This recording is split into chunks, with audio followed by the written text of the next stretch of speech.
Hey, this is James Ellsworth, and you're listening to 55 Live. Duh.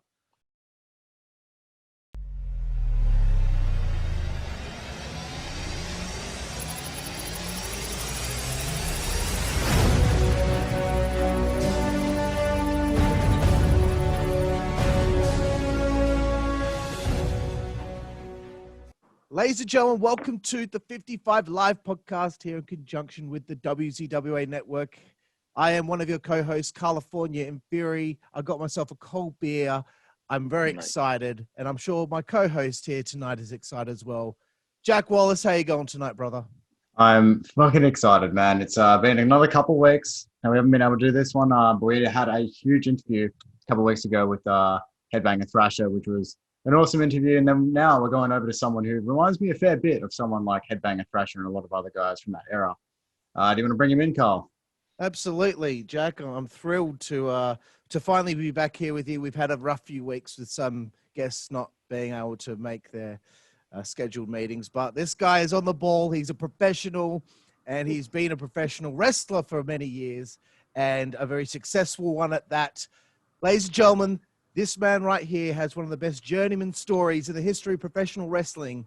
This is the one and the only James Ellsworth. What's up, guys? Happy to be here. Yeah, I told you guys I'd be on time. I'm sorry about your previous guests that no-showed you or weren't on time or just, were unprofessional. That sucks. It's upsetting, man, especially when you've sent them money because they begged you to. And then don't respond to you for several days after no showing the interview. Which we would have to stay up till about 11 p.m. at night, our time, in order to do. So I hear you. I mean, I promote shows myself, so I understand. I get it. So, James, I wanted to start things off today with the same old question we ask everyone when we bring them on, is how did you become a wrestling fan? I have been watching wrestling since I can remember. I don't remember not being a wrestling fan. Like, when I was a kid, I remember turning on, like, NWA and seeing Ricky Morton. Then I remember turning on WWF and seeing The Ultimate Warrior. Those are the two wrestlers I remember, first remember, is Ricky Morton and The Ultimate Warrior, which is unbelievable because they're two different types of wrestlers. But they both caught my attention. So those are the two wrestlers that I remember at first. And it was probably 1988, 1989, late 80s when I started watching. I'll be 36 here in a few weeks, so that's how old I am. I'll be 36 years old, and yeah, so 1988, 1989, NWA, WWF, when I first started getting into it. Cool. Was wrestling cool in school? Did you have a lot of friends that watched it as well, and you could hang out with? And well, yeah, in middle school, in elementary school, I grew up in Baltimore, Maryland, in the United States. And if I don't know if you guys are familiar, but if you look it up, it was a little rough. And so growing up, I mean, yeah, kids watch wrestling and everything. Once I got into middle school, wrestling started becoming pretty popular amongst, the people in my grades and all. In middle school and in high school, when I went to high school, was the Attitude Era. So wrestling was very popular in the Attitude Era, and everybody in school knew about it, even if they pretended like they didn't like it. They knew The Rock, they knew Stone Cold, they knew DX, they knew the NWO. So, yeah, I would say middle school to high school, it was pretty popular here in the U.S. No, that's cool, man. A lot of our journeys with being a fan are different. I know Jack's story is quite different because he's a bit younger than myself and yourself. But I was a fan as it was cool, and then when it was no longer cool in our city. So, and for Jack, I think you would say that you were a fan when it was never like. It was cool for when it kind of had that resurgence in 2006, 2007, 2008, through that period there. Everyone I knew liked it again.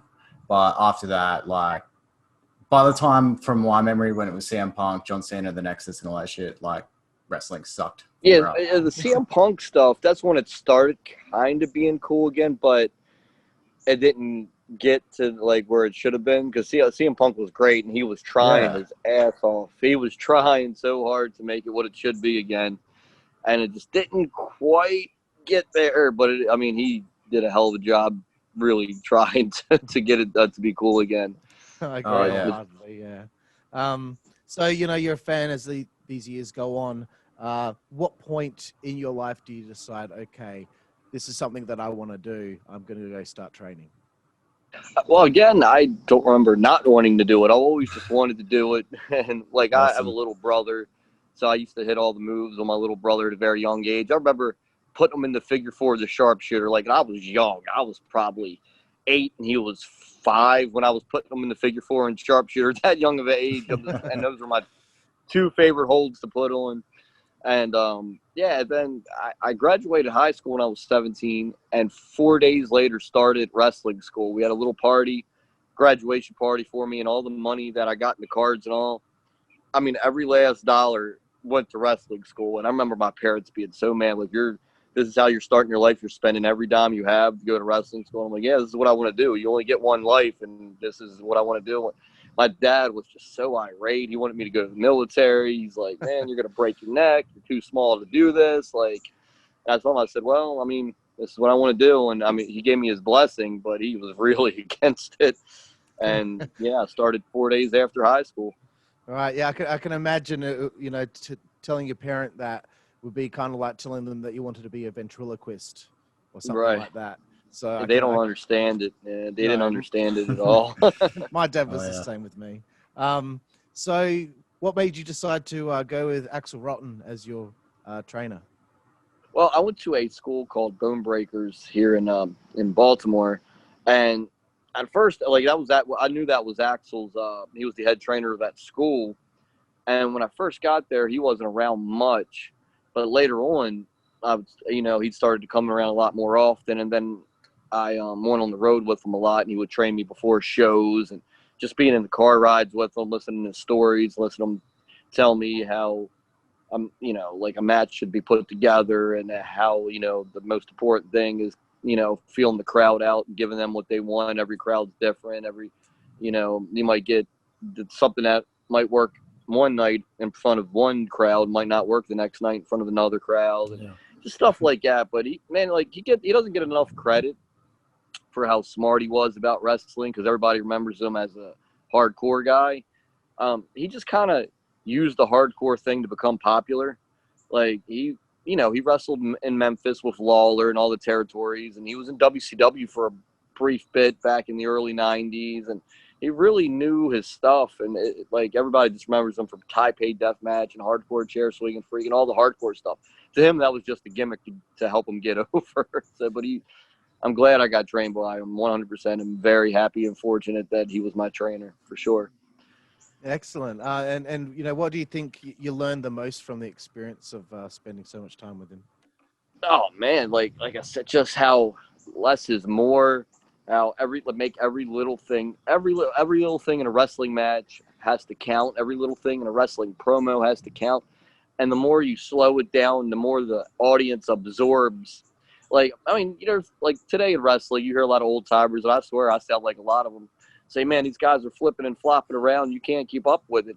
Like, yeah, it's very impressive and very entertaining that these guys can flip and flop around. But, like, you don't remember the match. You just remember, oh, man, he can do this cool flip. You don't remember the match. You don't remember the story. You don't remember, like Rey Mysterio, for instance, is the best, like, high flyer of all time. And when he got to WWE and really, like, became world champion and became this mega star, he slowed it down. He did the 619, and he would set up for it. He would tease it in the match, and he would, like, that his biggest move was a 619, and I could do a 619. It's not too hard. And so just stuff like that make every little thing count when you're out there performing. Cool, man. And big shout out to Axel Rotten. He's no longer with us, but I was always a massive fan of his, and I was glad that we were able to, speak about him this early on, because I really do think he is one of the most underrated superstars that were, in the big three in wrestling history. Man. Over to you, Jack. So how long into your training did you end up working your first match, and how was that for you? Like, talk us through your first match. Well, so at our wrestling schools, and a lot of wrestling schools do this, there's birthday parties where a family will come in, pay some money to have a wrestling birthday party.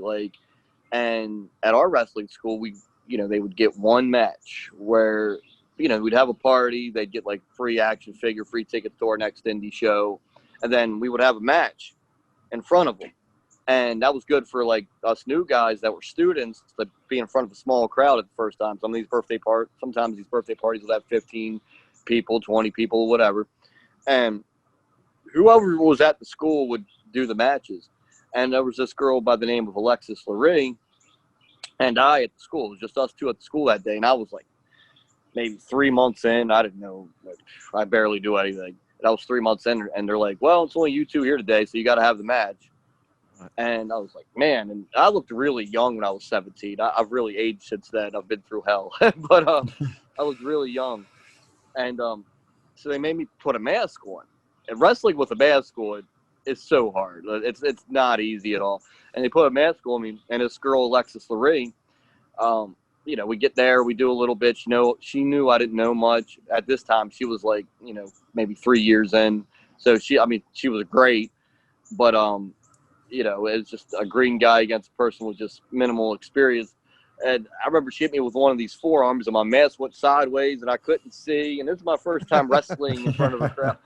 And here's the cool thing about that story. That girl, Alexis Laree, later became Mickie James. Oh, shit. Amazing. Yeah. Awesome. And so my first match, and Mickie and I are friends to this day. My first match was against Mickie James. And every time we see each other, we really just smile about that and bring that up. And at WWE, I only got to work with Mickie on house shows. Like they'd have like her and Becky Lynch against Carmella and Alexa Bliss, and I'd be on the floor. And, a lot of times Carmella would throw Mickie on the floor, and Mickey'd roll over to me and start untying my shoes on the floor and stuff. So I love Mickie. And that was my first match in front of a crowd of probably 16, 17 people in a wrestling school. And it's just crazy that it was against Mickie James when her name was Alexis Laree. What a way for things to sort of come full circle. So your first matches with her, and then you're working with her again in the WWE. Even if it is not just on house show, that's still insane to think about. So of course you're just fresh out of high school. You're probably maybe a year into training or so. You're working a couple matches, so you haven't been quite smartened up to the sort of the filth of the professional wrestling industry. Do you have any sort of horror stories of any indie promoters that you didn't quite, you were too young to sort of know better? Oh man, there's so many horror stories. Like I like me, dude. I got into business again at a young age of 17, and I'm one of the boys, man. I don't stooge on the boys. I don't get in the boys' business outside of when we're in the building with each other.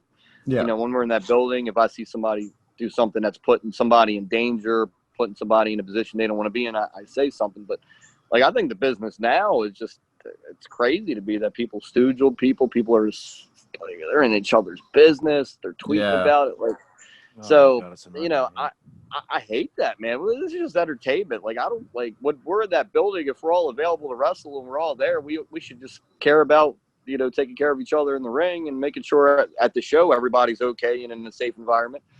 But so I'm not a big fan of that. But yeah, there's a lot of horror stories like promoters. Oh, the house is late, brother. We don't have your payday. We don't have your payoff.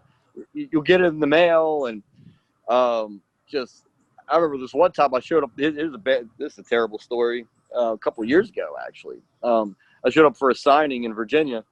And I show up at the place, and I go in, and the promoter's not there. The person is like, I'm like, where's this guy at? And they were like, he's not here. They're like, we know we're promoting you, and I still did the signing for the fans.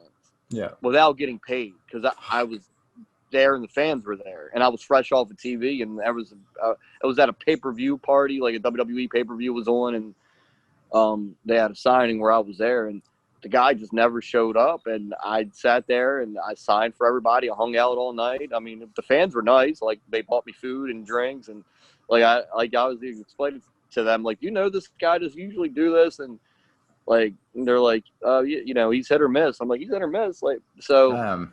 I'm still chasing that guy down for that money. But yeah, so I mean that happened at an early age too. I remember my first money in the business was $5, and there was a Wendy's next door, and the guy he gave us like $5 to like, I swear, I kid you not, like a Wendy's coupon. Oh, Like, man. And I mean, there's a lot of I have a lot of horror stories, but I just, like I said, I don't stooge on anybody. I don't Nah. tattletale on anybody. As long as they're not putting somebody in danger or in a position they don't want to be in. There's plenty of people that pretend like they've been in positions they didn't want to be in, but they, you know, they put themselves in that position and wanted to be in that Definitely. position. It's just, you know, it's just a sick. You know, I love wrestling, but wrestling's not. You know, people, you hear the horror stories and you hear it's really not that bad. It's, you know, in any job you have your people that are clowns no matter what. You have your people that are bad people nowhere, man, and you have your good people. And wrestling's no different than working at Burlington Coat Factory. Like, there's just people that are nice and people that aren't nice. It's no different, man. That's for sure. Yeah, I feel like you're going to get that in every industry, no matter what. Right. Some worse than others. And unfortunately, the entertainment business probably has probably one of the worst reputations for most industries. But, I mean, it is what it is. So moving on, you found yourself working for CZW. How did that come about? Well, I didn't really work for CZW too much. I have this friend, I was talking to him yesterday, Ruckus. And Ruckus is an amazing wrestler. You guys heard of Ruckus? Yeah, Ruckus is awesome. Never really got the break he should have gotten. I don't know if a lot of it's because he just didn't want it, but I mean, he's traveled all over the world. He's been to Japan, IWPG, and he's did a little stuff here with Ring of Honor, and he's amazing. A lot of guys you see on TV today, like, copied a lot of the stuff that he's done, and he's so creative and innovative, and you know, a lot of his moves, like, I'll see somebody hit a move on TV, I'm like, Ruckus came up with that. And you know, so anyway, I would travel back in the mid-2000s, 2005, 2006, 2007. I traveled to shows with him, and he was, you know, he just saw something in me, knew I could talk on the microphone. He just thought I was funny, and we're both from Baltimore, and he just, you know, back in those days, not a lot of people saw anything in me because I was so small. I didn't really have a gimmick. Kind of looked like Kid Rock with long, brown, stringy hair. And yeah, but he would take me to shows and try to get me on it, try to explain to promoters, like, hey, this guy has something. He's really funny. He's really good on the mic. You should use him. So CZW would use me here and there. But, man, like, I'm such an old school, like, wrestler in heart. Like, I love NWA, AWA, World Class, Memphis, old WWF, like that old, you know, Memphis style of wrestling. Like, I would go to CZW, and I mean, I know there's an audience for that, and I know there's people that love it. It just wasn't my cup of tea, and it wasn't for me. You know, like the deathmatch stuff and the barbed wires and the bleed, and like the you know, the profanity. Like, there's so much of it that it doesn't mean anything. You know, like, if everybody's saying the F word means nothing because you're just hearing it and everybody. So, you know, I had nothing against those guys. They're still around to this day. And it's just not, personally, I knew it wasn't for me. So I stopped going. I did have a few matches there, and I had a good time. Everybody was cool. But I was like, this ain't for me. This is not my cup of tea in wrestling. And you know, and it's funny. People argue. People, like, that's another crazy thing about wrestling. Whatever somebody's into, if somebody else is not into it, they will argue their point and get so mad at me. I'm like, no, this is just my humble opinion. I like old school wrestling. If you like new school wrestling and the high flying and the acrobats and the blood and the guts and all, that's cool. That's you. I'm not mad at you for it. That's what you're entertained by. I personally like the Midnight version of Rock and Roll Express all day long. So this wasn't for me, I guess.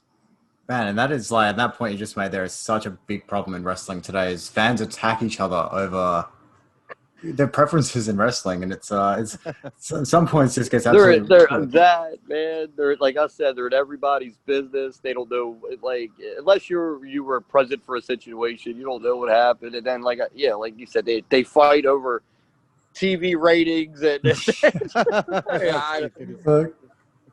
like wrestling fans fighting over TV ratings is stupid because they've never been in the TV industry before. They don't know anything about ratings. So they don't even understand. Clue. They wouldn't be able to explain what the Nielsen rating system means or anything like that. They don't get. Well, I mean, it's crazy because, like, but most wrestling fans aren't like that. It's just the internet. Yeah. It's just a bad example of wrestling fan to me. Because, man, to this day, like, and I don't know how long it'll last, if it'll last 5 more years or the rest of my life, but if I go to Walmart or Target, I always get recognized, whether it's somebody shopping or somebody working there. Like even with the mask on, I don't know how they can tell, like, because you have to wear a mask at the stores now. Yeah. And I'm like, and they're so nice. People are so nice. Like, oh man, I remembered you and AJ Styles, you and Carmella, and like, and they're just so nice. I'm like, this is the real wrestling fan. It's just people, shopping at Walmart, and they see a wrestler and they're excited and they want to talk. Like, the internet, I think that people just want a reaction and a like off the troll or off of saying something mean to somebody. But I think there's a silent majority of wrestling fans that are very cool, just want to be entertained, just want to have fun, and there's just a loud minority that just want to be rude and ignorant and inconsiderate. Yeah, good. Back to you, Carl. Righto. So James, you're 36 now. You started when you're 17, so that's 19 years so far you spent in the wrestling business. Such a long, winding journey for you. And as I said at the beginning, you're a journeyman. Would you say over those years there was a point where you felt that you could live comfortably off it? Did you have to get a job on the side if the business wasn't going so well? Because obviously when WWE is not doing very well, then it kind of has a trickle-down effect for a lot of other places. But did you find yourself having a comfortable living over the years? Well, before WWE, I always had a regular job and did indies and ran my own independent wrestling company that around 2015 started being pretty successful.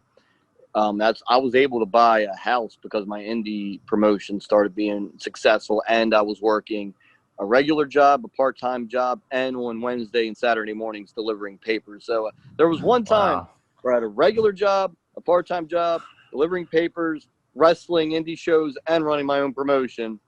And then I had a baby on the way, and I adopted another kid from the same mother previous, like an insane amount of, I don't know when I slept. I don't know if I ever did for those couple of years, but I worked with people with special needs before WWE for 8 years.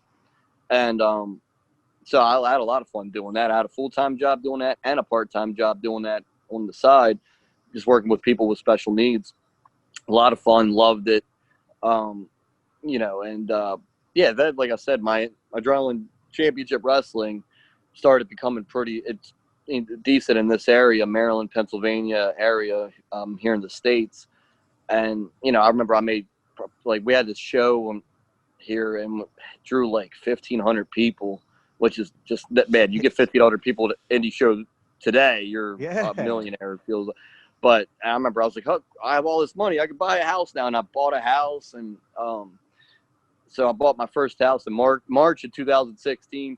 And I was like, man, I got a really nice house. How the heck am I ever going to pay for this other than just work these 2 jobs my whole life and do indie shows and run a promotion and deliver newspapers on the side? I was like, how am I going to do this? That was March of 2016. And then the Strowman match happened in July of 2016. I was like, oh, man. Becoming easy now. Oh, that's brilliant! Great timing. That's man. That's a great story. I really appreciate that. Thank you, James. So yeah, let's talk about the Strowman match. So you're at that point in your life. There's so much going on. How am I going to keep my head above water with so much going on? Baby on the way, house to look after. How did the TV match with Strowman get lined up? Well, it's crazy. So 2 weeks before the Strowman match, I was sitting in a locker room in Delaware, in Milford, Delaware. I'll never forget it. There's like 40 people in the crowd because Delaware is the smallest state in the country in the U.S. And I'm sitting in the locker room like, man, there's 40 people out there. I'm going to wrestle hard. I'm going to give them, all, and I'm going to make these 40 people out. I was like, man, what am I doing? Like, I've been wrestling at this point to 14 years. I was like, man, I need to slow down. I'm never home. I was literally home on Sundays. Monday through Friday, I would work those 2 jobs and get home at like 7 at night. And by the time I ate, I'd be tired, and go to sleep. So like Sunday would be my only day I'd be home the whole day. And I was like sitting there, I'm like, man, maybe I'll just run my promotion, wrestle for myself. And then if there's bigger opportunities or bookings, where I know there's going to be a lot of people and I can make some money on indie shows, I'll go. So I remember 2 weeks prior, I was going to slow down wrestling. So the Strowman match, when they come to your area, WWE, 250 miles or less, they tell you, you could sign up to be an extra. What that means is you can go there and you can get a squash match, you get beat up real quick. You could be a fake security guard, a fake cop, a fake doctor, whatever they need at the time, a rosebud, which I did, 2 years prior to that or a year prior to that.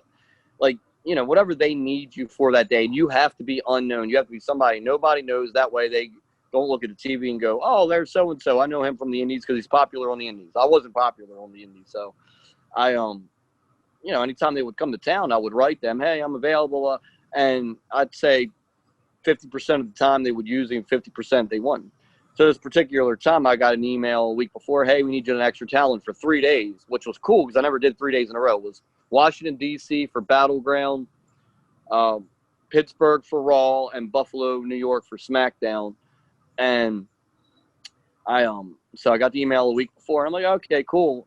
And I showed up in Washington, D.C., which is 45 minutes from my house on that Sunday for Battleground. And I remember this pay-per-view because it was Bayley's first time on the main roster. She was Sasha Banks' mystery tag partner. And I remember seeing Bayley when I wasn't supposed to, like, sneak on the bus. So she was hiding. And I was like, oh, Bayley's here. She's going to be Sasha's partner. So I remember sneaking in the crowd just because I knew Bayley was going to get a good reaction when her music hit. And I remember when they announced Bayley, the place went nuts. I was like, man, this has got to be cool for these guys to get reactions like this and this and that. And then, the next day I drove up to Pittsburgh, Pennsylvania here in the U.S., and that was the day of the Strowman match.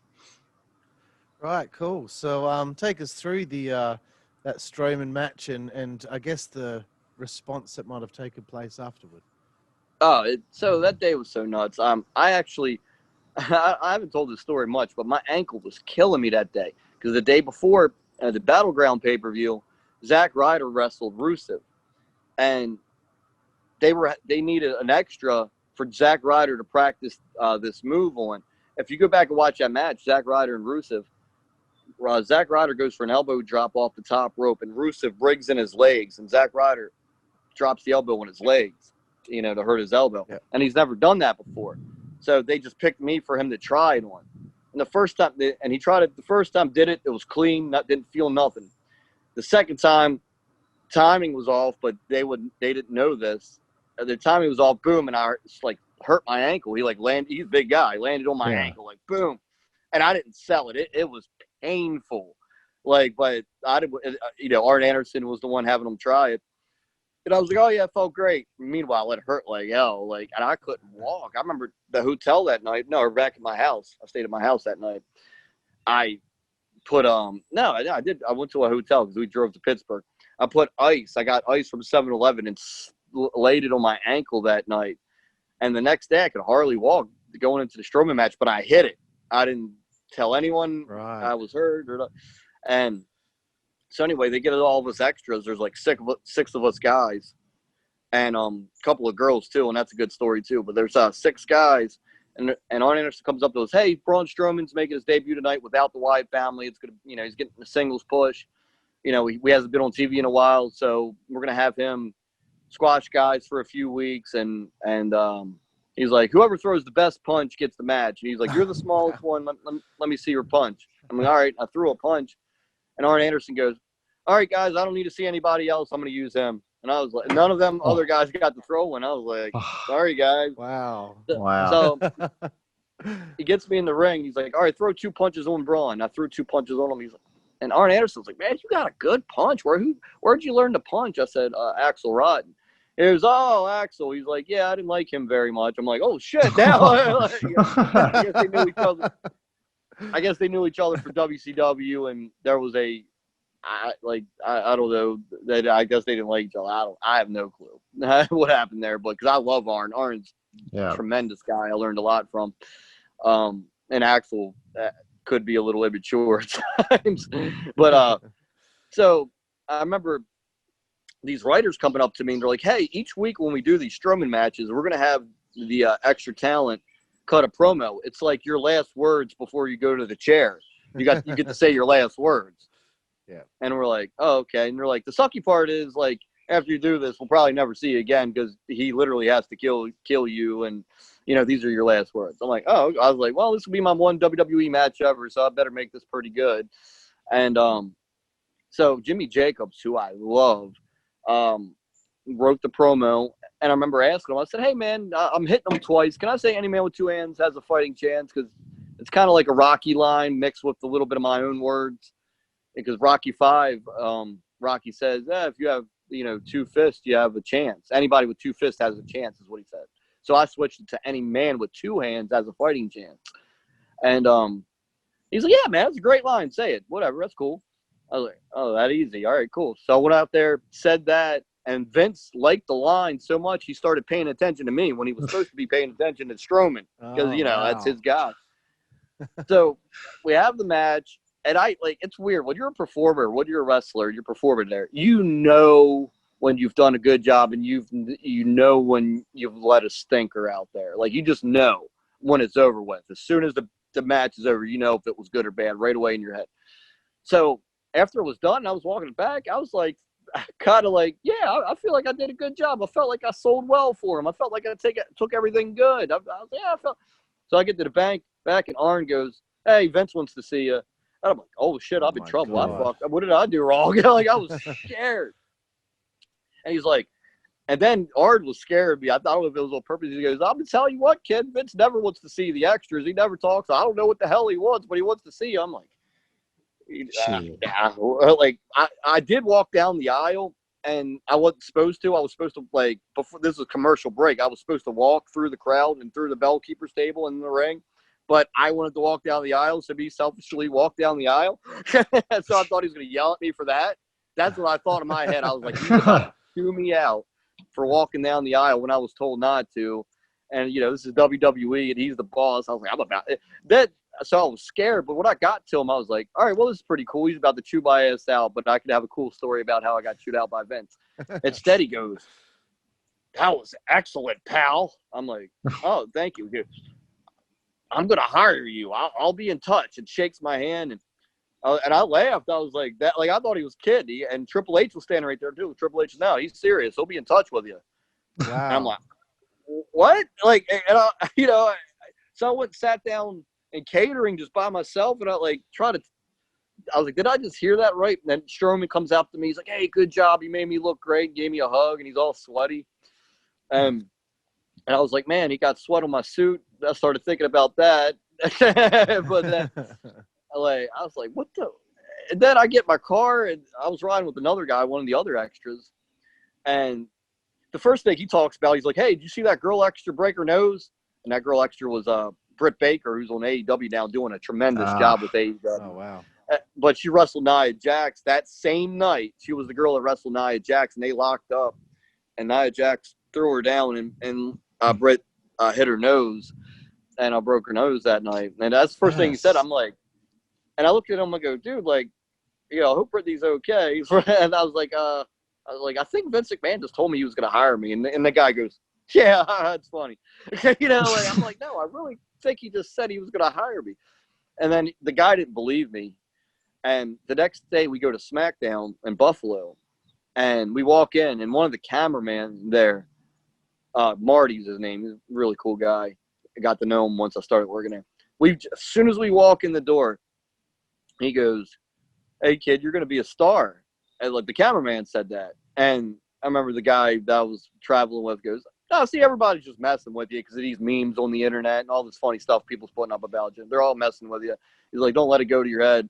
I was like, I think this guy's kind of jealous. Like, you know what I mean? I think he's like, and which later on I found out he was. He just, you know, fake friend kind of thing. And, yeah, so it was weird. So a couple days after that, WWE.com did an interview with me. And I remember the last question they asked me was, where do you hope this leads? And I go, well, I hope it leads to a job with WWE. I was like, my dream wasn't to be a guy that got beat up once on Raw and never be seen again. I said, my dream's to be a superstar. I was like, any guy that gets beat up real quick on Raw or SmackDown or whatever, you know, it's funny because a lot of those guys will use that going, oh, yeah, I was on WWE, da-da-da. Yeah, but you just got beat up real quick. You're not a superstar. You're not signed.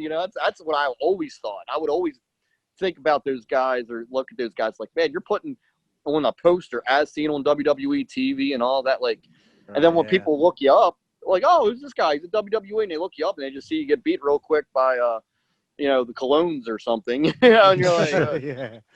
But so yeah, they did an interview with me, WWE.com, great interview if you look it up, one of my favorites I've ever done.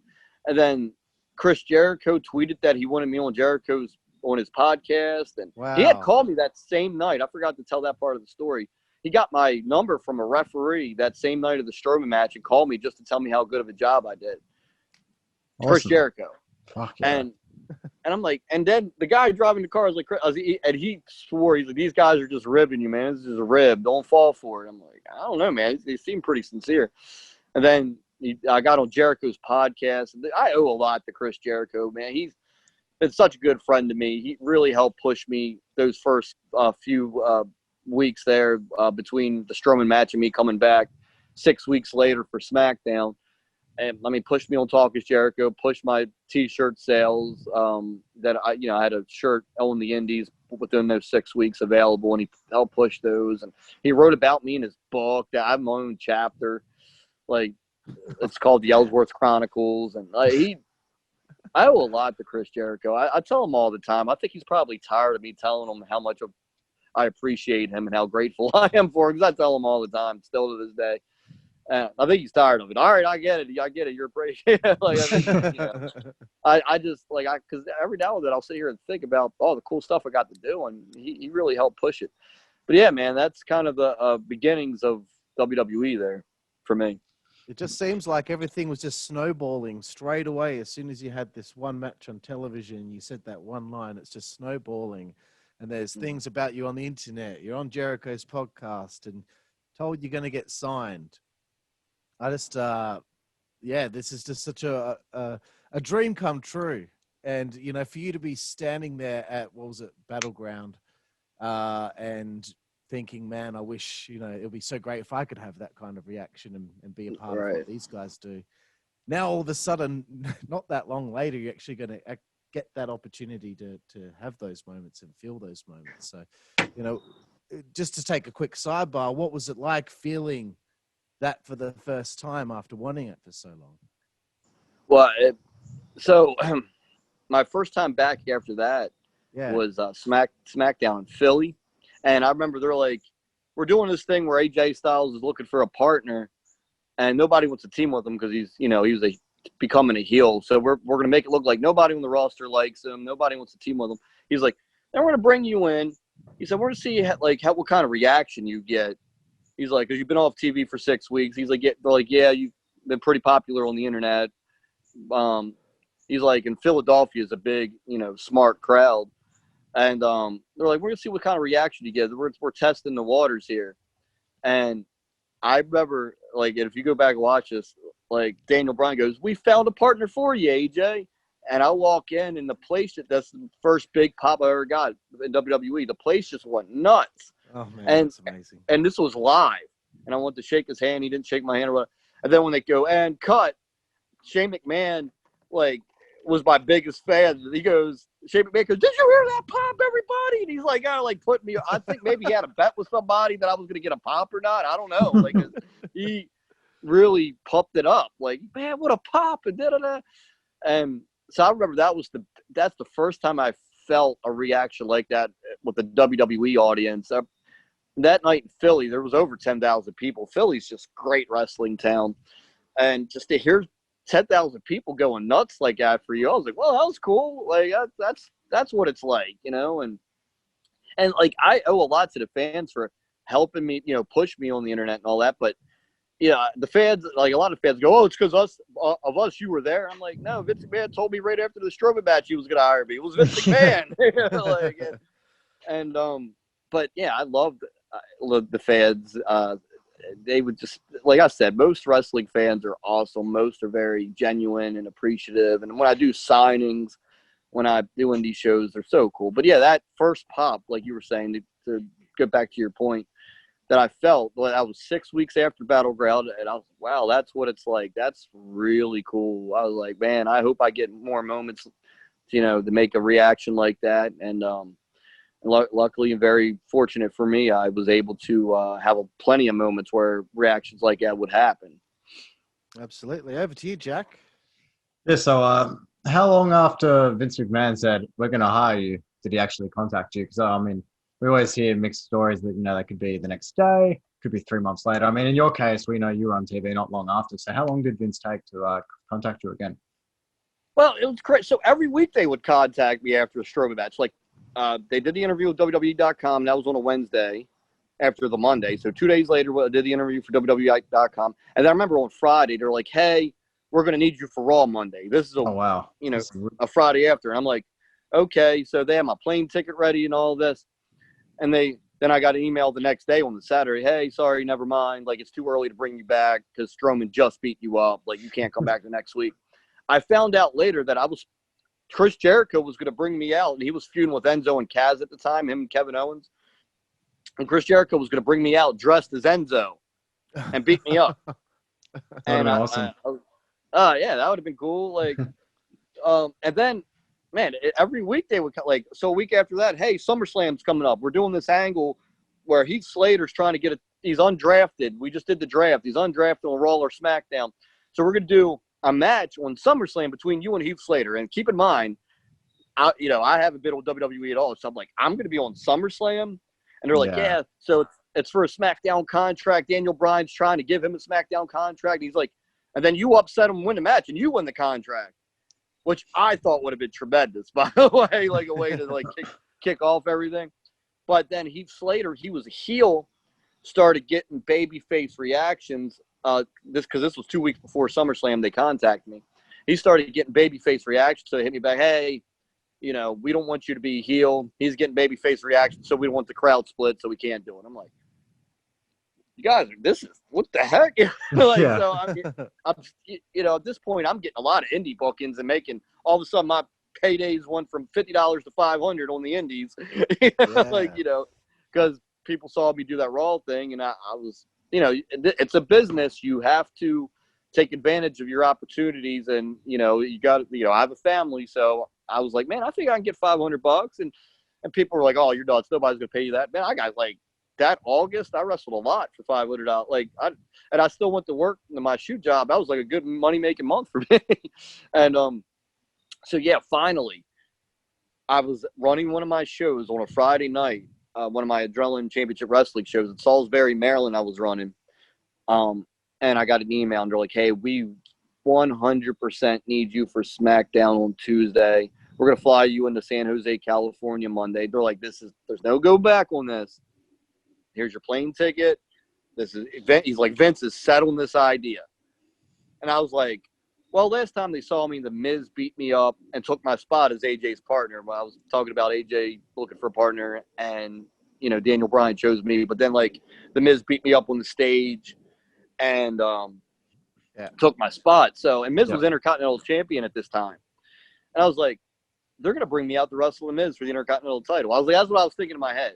I was like, or a non-title match. I was like, so the whole flight over there, the flight from Baltimore to San Jose is like 6 hours.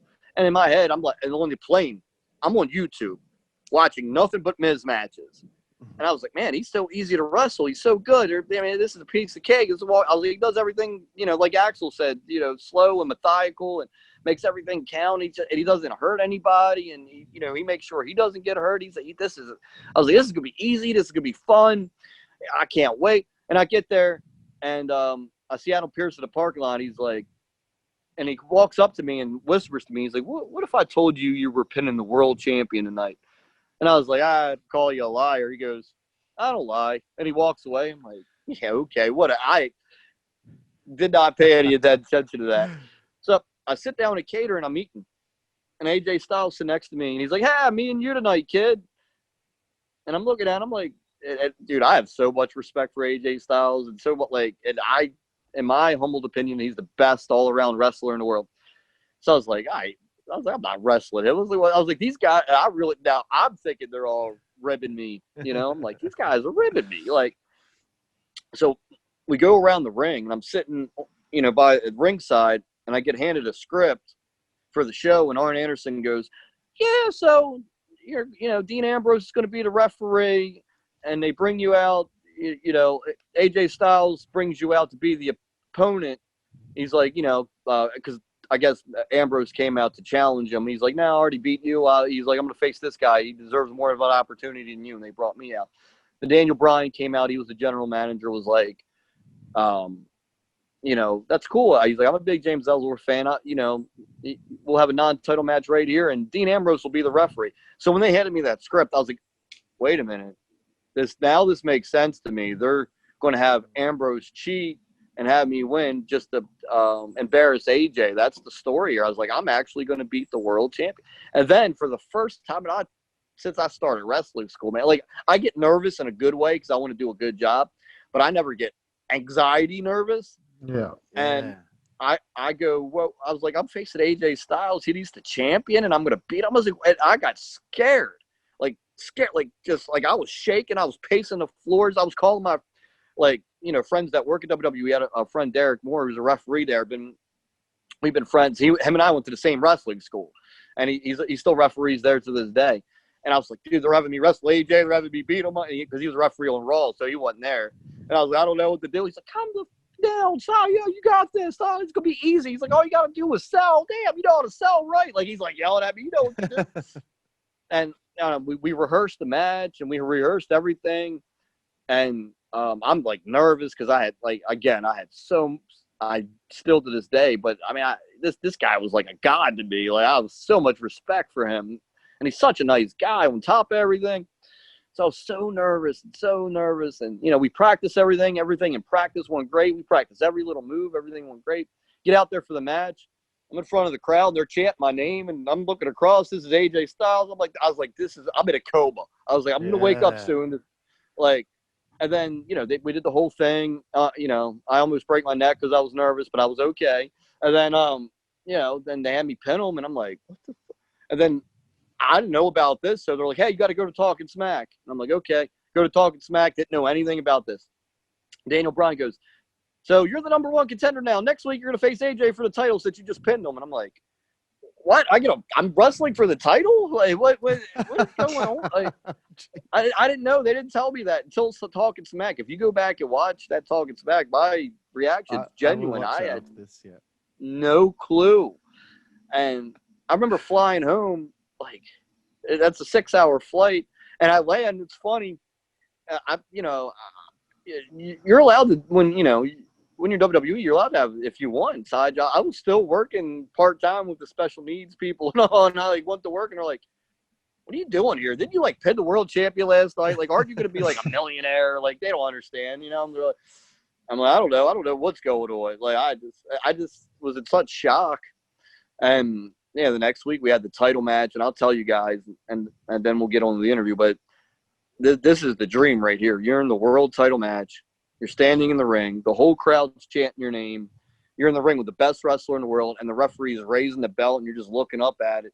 I'm like, and I felt that moment. I was like, it's never going to get any better than this, other than if I ever win the title. That'd be the only thing that's better, because how many people are going to get this opportunity? I was thinking that. I was like, I'm so great. I was like, if it ends after this match, it doesn't matter. I did it. I did what I set out to do.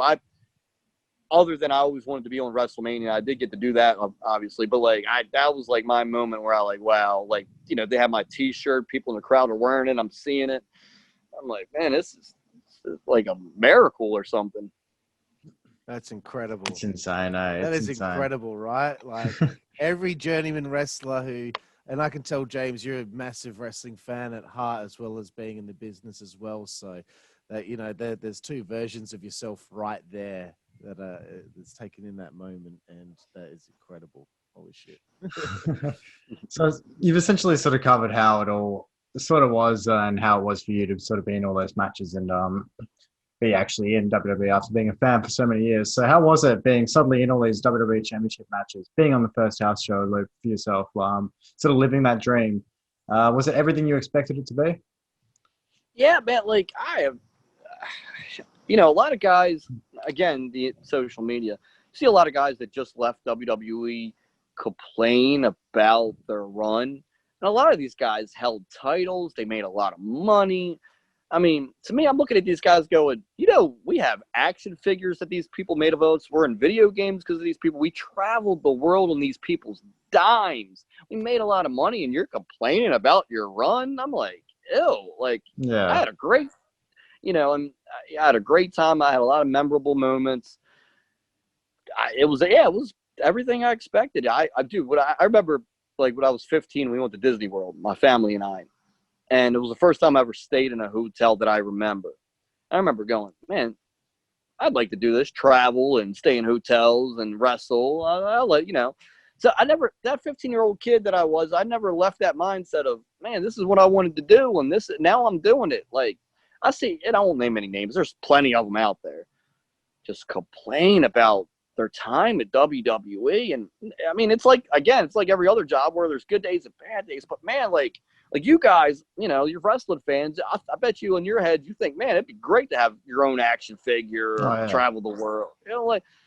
We're very blessed people that got to do that. And when I see people, it really turns my stomach, man. It really does.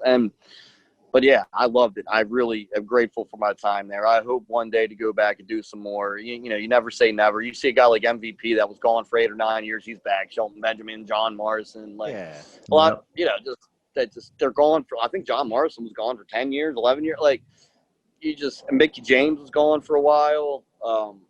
They come back, they get another run. I hope and pray that that's me one day. But if not, man, I'll always be grateful for my time, and always just look at it as such a blessing and a good part of my life. Awesome, man. That's a great perspective to have on it, because a lot of people, as you said, are very bitter about it. Over to you, Carl. That's what I'm drinking right now. Emu Bitter. Well, I'm gonna start drinking when the Ravens start playing. Right now, I'm drinking water. It's like 9 o'clock in the morning over here, or 9:30, or whatever it is. But so I'll have my first drink around 12:30. That sounds good. I'll probably still be drinking at that point. So I wanted to, I guess, we're winding up. We've still got a little bit to talk about, but we don't want to take up too much more of your time, James. But I wanted to talk about Carmella and being paired with her and what it was like.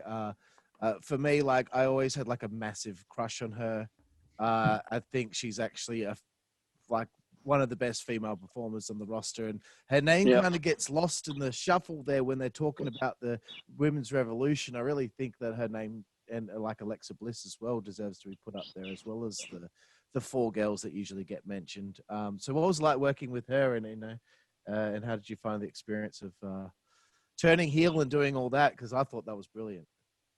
Oh man, working with her was so easy. Like, I still talk to her to this day. She's just an awesome person. It was her idea for me to work with her. And I remember her coming to me. We were on tour overseas. And she was like, hey, after you're done this AJ Styles, Dean Ambrose stuff, I don't know what they have for you, but do you mind if I go to Vince? And I asked him to put you with me. And like, the angle is like, I'm making you think that I like you, but I use you to win matches. I'm like, and who's going to tell Carmella no, like you said, and around this time, I'm like, I loved Carmella. Like, in NXT, I loved her. And when she came, I mean, just beautiful girl, just very, like, I never talk about how hot she is because I got so close to her. Now I don't look at her like that because I get that friendship. But at first I'm like, Carmella wants to do an angle with me? Yay! Like, I was so like happy, and so she went to Vince, pitched. Yeah, Vince loved it. She said he laughed and he loved it. He wanted to do it right away. I don't know what my plan was after Ambrose and AJ, whatever it was, because they never told. There was another plan, but I don't know what it was because it got brushed aside for this. He loved it. And I remember at first, like, I was like, man, I hope they start doing something with this. At first, I was like, there's a lot to do with this angle. And at first, I didn't feel like they were doing. We were beating Enhancement Talent girls. I was helping her beat them, and like the crowd was cheering us. I was like, and I wanted to be a heel so bad. Like they accidentally made me a heel. It was such a dumb finish at TLC. Well, not a dumb finish, but like I think I should have been a heel afterwards when I pushed Ambrose off the ladder and he went through the tables and I cost him the match with AJ.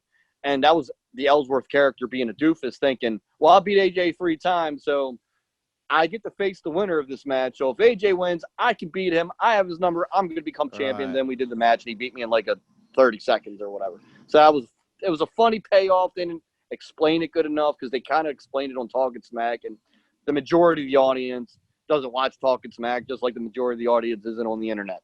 But yeah, so I was like, man, I'm gonna be a heel. I just turned on Ambrose. Like they should explain this. Like Carmella told me to do that. That would get her heat and me heat. Like, oh, you don't need him anymore. Come with me. That they should explain it that way. Like, why did you do that? And then Carmella walks in because I told him, Dean Ambrose was holding him down, and and he'd come hang out with me. Don't you want to hang out with me instead of Ambrose? I thought that would have been cool. That just in my head. Yeah, because it But makes sense because anyone would choose her over Dean Ambrose. I think. Dude, like, yeah. And all right, I was in bed. So anyway, like AJ beat me up, and then she came in, felt sorry for me, is the whole thing. And so at first, for a couple of months there, we weren't really doing much, just beating extra talent. And I remember, I'll never forget this. We go to see Vince. They're like, Vince wants to see you guys. And Road Dogg, who was the head writer at SmackDown, one of the head writers of SmackDown at the time, Vince McMahon, me, and Carmella are in this room, just us four. And this is like, I want to get some heat with this. How do we get some heat? And to me, it was so simple and easy. Like people go, oh, Vince he's lost touch, he's lost his mind. No, I just think there's so much going on at WWE. He can't remember every little thing. There's just a lot.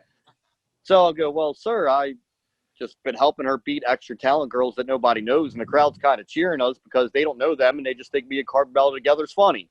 Like they just at this point they just think it's, and they don't care about the girls we're beating. I said, as soon as I help her beat one of the girls on the roster, we'll get some heat. It's that easy. Like that. I thought, like I thought it was a dumb question. Like I was like, what does he really just ask me that? Like this is easy.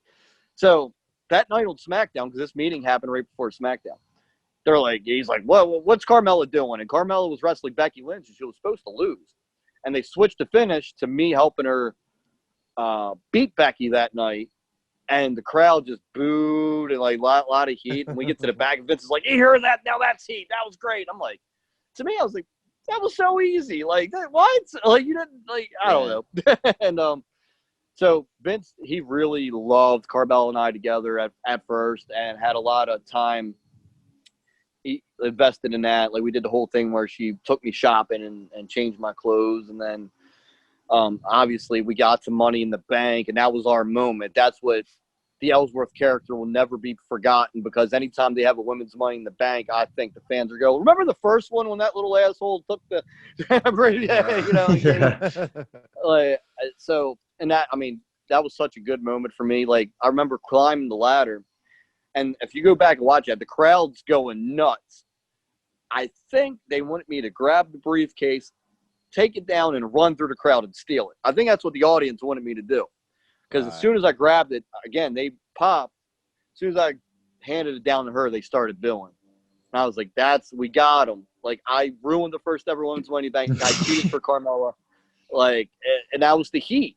And, we always had the second one planned because we knew that would get that type of reaction. So we had the second one planned for a week later on SmackDown. And the ratings for that SmackDown was like the number one rated SmackDown of the year that year. Wow. Because we did that. And I remember then it was crazy because again, I've been watching wrestling my whole life. So I started going, oh, why does the Carmella character need Ellsworth anymore? She has the briefcase. I don't really need that. I was like, they should have her say, I don't need you anymore. I have this. Scram. And like I should be a babyface again. But they felt like I was such a good heel. They were like, well, we can't turn you babyface. You're too good of a heel. They didn't know really what to do with me. And I was like, I had all these ideas. And guys, you got to remember, like I tell everybody this. I didn't go through NXT. I didn't go through the Performance Center. They have time and money invested in those wrestlers, those performers that go through the Performance Center, that go through NXT. I'm taking up all this TV time. I'm not one of their guys. The whole time I wasn't one of their guys.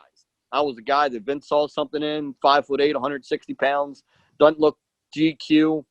When he signed me, he's like, I'm going to give you 2 years. He's like, that's probably all you're going to get, bud. You're going to get to do all this cool stuff. And I was like, I'll take it, 2 years. So they tried other stuff, this dog leash stuff. It really worked. It was really just, it felt just weird, and I think it was weird for the audience, so they stopped that, and they didn't really know what to do. Carmella had the briefcase. They knew she wasn't going to cash it in until after WrestleMania, so they let me go for a while. But when they called me to let me go, they're like, "You'll be back." They're like, "Go on the Indies, have fun, make your money." He's like, they told me, they're like, "You're gonna make great money on the Indies because you did such a good run here at WWE. Like, people are gonna book you so much." They're like, "Don't sign anywhere else unless you absolutely want to, but we'll have you back here." And so when they released me, 7 months later, I came back at the Money in the Bank the following year and helped Carmella get through Asuka or whatever. And that's where I think I was on TV for 2 months after that. And that's where I would have, they kind of got Carmella through her title run with me, because at SummerSlam, she was losing the title to Charlotte and Charlotte and Becky in the three-way. So I couldn't be there for that. So they wrote me off again, had me fired. I'm like, all right, well, what are they going to do next with the Ellsworth character? There could be something really cool they could do after Carmella. And we never got to that point, which I'm not mad or bitter about it, but I'm like, man, I wonder what they, if they could have done something else after that. They brought me back for SmackDown 1000, and I was supposed to wrestle Daniel Bryan on SmackDown 1000, and AJ was going to be the referee when AJ and Daniel Bryan were feuding. Right. Yeah. Okay. And that dude, so I've never been sadder in my life. I get there, Daniel Bryan and I are about to get in the ring and practice a match. We're like, oh, Vince wants the Usos to wrestle tonight, so they're going to do Daniel Bryan and AJ in a tag team against the Usos, because, and Daniel Bryan and AJ are feuding at the time. They just had me do like a backstage complaining about not being on the show. And that was the only time I was really, really sad there. I was like, man, I wanted to wrestle Daniel Bryan. Well, I never got better rating. It would have been. I think it would have been more memorable. But I mean, things change there all the time. I never get mad about it. But I haven't been back since. I've been through a lot of crazy stuff since. But I figure at some point I will be. Like, I'd love to go back and do stuff with R-Truth. I think people would like that. The 24/7 title stuff. Like, I think the Ellsworth character was meant for that. That angle with R-Truth and 24. So you never say never, but I had an outstanding run. I had a great time. I have no regrets, and I loved every minute of it. I have nothing but fond memories and gratitude for that time in my life in WWE. Awesome, man. Jack, I think everything that we have written down has been covered. That was all just that was pretty much all like that. Yeah, we've actually hit the hour on the dot, but so I guess we should get to 5-second frenzy before we're done, Jack. Yep. Cool. No, before we actually get to that segment, though, I just want to actually give you the opportunity to plug your professional wrestling federation, Adrenaline Championship Wrestling, I believe it was called. That's right. It's adrenalinewrestling.com. It's ACW_pro on Twitter. We just made our Twitter. Adrenaline Wrestling on Instagram. And then my personal stuff, book me on Cameo, at Cameo, search James Ellsworth. Then my Twitter's at Real Ellsworth. My Instagram's at James Ellsworth Wrestling. And then I have this TikTok thing my fiance made me create. I don't know. It's James Ellsworth and Family on TikTok. Sick. My fiance, who was, I don't know if you guys have seen a picture of her, overachieving again. More me being with her is more of an overachievement than being with WWE. She used to wrestle herself. I've known her since 2011. She quit the business 2012, but when I met her in 2011, I told her back then, I was like, yeah, I'm going to marry you one day. She's like, oh, I have a boyfriend, but that's sweet. And she dated that guy for 6 years, and they broke up in 2017, and I was right on it. It took a while, but I finally, we've been together for 3.5 years, and we're very close. We have a very good time. She's helped me mature and grow up a lot, something that I really needed. And, because I used to be girl crazy, but now I'm not so girl crazy because I'm only crazy for this girl. So I wanted to add that in there. That's awesome, James. Good, great things come to those that wait. That's right. Okay, James. So this last segment's called 5-second frenzy. I've got just 10 questions, but they're quick fire answers, and just to learn a little bit more about you. Cool. Okay, so the first question is your favorite wrestler. Shawn Michaels and Chris Jericho. It's a tie there. The favorite match you've ever had. Ladder match with AJ Styles on SmackDown for my SmackDown contract. Your favorite opponent that you've ever had. John Cena, because he's the top guy in the business at the time, and for the last almost 20 years, he's been the top guy. So I was very honored that I got to be in the ring with him. Cool, man. Your favorite film? Oof, Rocky movies, love them. Awesome. Your favorite TV show? Married with Children. Sick. Great. Fuck yeah. Your favorite food? Pizza. Who doesn't love pizza? I'm going to order a pizza as soon as we're done with this conversation. Oh yeah. We've had that answer a few times. Your favorite place to eat on the road? Wow, that's a bit. Buffalo Wild Wings. I love it. Love Buffalo Nice. Wild Wings. Your favorite alcoholic beverage? Twisted tea. You guys ever have it? No. Never heard of it. Look it up. Twisted tea, half and half is my favorite. But look it up, Twisted tea. Dude, it's like it tastes like McDonald's sweet tea with alcohol in it. It's amazing. Damn, why did you try that? Twisted Hell, it's great. tea. I'm just writing that down. Okay. Your favorite female body part? My fiance's buttocks is very beautiful. I love it. Awesome. And lastly, James, your favorite curse word? I say "son of a bitch" a lot. I call people that all the time. I think "son of a bitch" would be. It's a funny. Remember when Chris Jericho used to call people sanctimonious sons of bitches? Yeah. Yeah. Like, you sanctimonious son of a bitch. I was like, what does sanctimonious mean? Like, Yeah. Awesome. I love that. That's probably the best one actually yet. That's excellent, man. Well, thank you very much, James, for being with us here tonight. Really appreciate it. Your journey in life is one that is inspiring, and you just were able to make your dreams come true, and things just snowballed. And for me and Jack here in Perth, Western Australia, the most isolated city in the world, we appreciate that story so much. And you should be I so love proud Australia, of that. by the way. We I should love come down. We'll have a barbecue. I've been talking to the AWF guys, so hopefully whenever. Okay. I don't know if you guys know them. Are you guys familiar with TNT? Yeah. Yeah, I got to know him a little bit because I do GSMW, which is big like video game outlet out there, and I've gotten to know them guys a little bit. So whatever this craziness ends, this craziness, I'll just put hopefully I love Australia, so I want to definitely come there and do some indies for sure. Yeah, we'll get you in touch. Ellsworth Australian tour. That'll be cool. That'd be great, man. I would love it. We'll get you in touch for sure with the promoters over here. I'm sure they'll be over the moon to have you, man. Yeah, man. You guys have my Facebook, my email. Send me. Trust me. I would have come back and do some stuff there for sure. It'd be awesome. I love it down there, down under. Cool, brother. Well, thank you again, James. Really appreciate your time tonight. Appreciate you guys. I had a lot of fun. Thank you, brother. And Thank you. that was the 55 live podcast here in conjunction with the WZWA Network. This is myself, Karlifornia Fury, alongside my co-host, Jack Wallace. Jack, say goodbye. Goodbye. Goodbye, Jack. That was Our it. friend James, and we will see you next time. Thank you. Take care, guys.